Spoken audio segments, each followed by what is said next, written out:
Is that time for Mr. Tact. And that stands for my response to a tweet. My response to a tweet. Today's is not necessarily a tweet, it is a comment. It's a little bit longer, it's in a message. And it says, Phil, love your shows, you speak the truth that no one else has done. I was wondering if you could do a show on racism. I'll tell you why. I don't like the way I think about racial issues.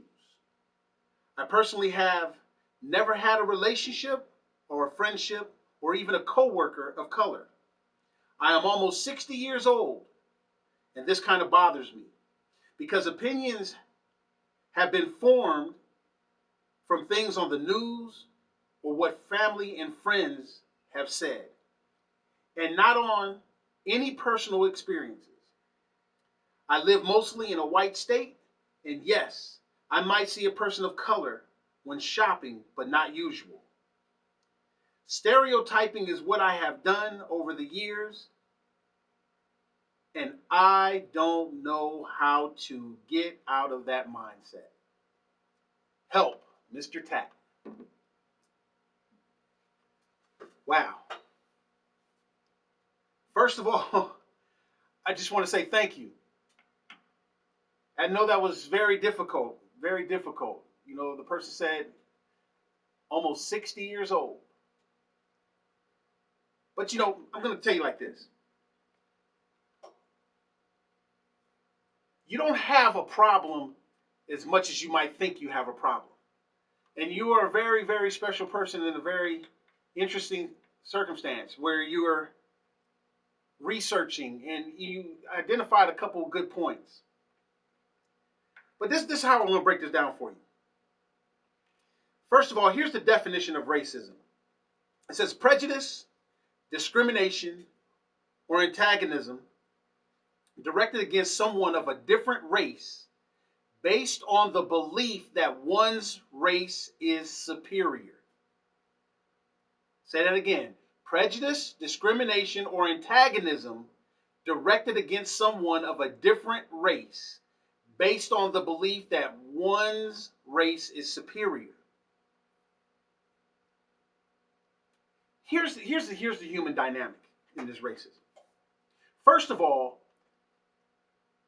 because of our liberal politics and in that politics of division, racism is just swung about and just flung out there, and probably 90% of the situations have nothing to do with racism. But it's such a good tool to use to kind of make someone feel bad in order for you to submit to their will. And that's why racism is used by the liberals, because their philosophy is just so bad that they have to make you feel bad in order to support them. And so racism is their number one tool. It's a word of division, and it's being slung out there so fast that it has been watered down and it's really lost its meaning, to where my tweet or my comment might make them feel that they might have some racial animosity, to where they might think that they're racist, to the point to where now stereotyping is now fell into the category of racism. And that's not the case. See, first of all, whether you want to acknowledge God or not, I'm going to put this on the God level, and then I'll just make it on a not God level, because it's fine. We can do both. The Bible says we were born into sin and shapen in iniquity. And how I like to phrase that so that I can help it make it easy to understand is that we're born into sin, and that is actions and thoughts that's contrary to God. And we're shapen in the inadequacies and the motivations of other people. So sin is contrary to God, and and the iniquity is the inadequacies of other people. The biases, the inadequacies, the motivations of other people. And that motivation tends to have a bad motivation.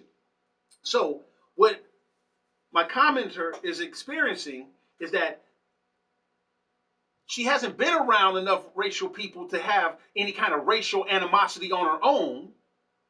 So she has been shapen by the inadequacies or the biases or the motivations, possible, most likely negative motivations of others. So without that personal experience, she was shapen by other people's personal experience. Since the media is extremely complicit in this this use of racism in order to make people submit to their will, feel guilty, so they submit. When she's looking at the news, probably people of color are being placed in a light that's not favorable, that makes her feel that her stereotypes are racist. And so, without me talking with her or anything like that, it's safe. I'm going to venture out there and say that she's not feeling superior to another person based on race. She doesn't feel, her being white, that she's superior to those people that she sees on the news or those people that her families and friends are describing. But the thing is that the racist card has been shaped by people with negative motivations and things of this nature, to where they are leading people to believe any speaking to anybody on any negative way or against anybody of color is deemed racist. And that's so far from the truth. But if there are racist people out there, they weren't born that way. See, we're born to recognize differences. How do you know that? Because God made everything different. So we're born to identify differences. But because of the negative motivations of Satan, evil, negativity, we're shapen to make our differences superior to somebody else's differences. So if I think my basketball ability is superior to somebody else's basketball ability, and I use that superiority to belittle that other person based on their basketball not being up to the level of mine, that's a negative. But when it's done based on skin color or race, that's what makes it racism.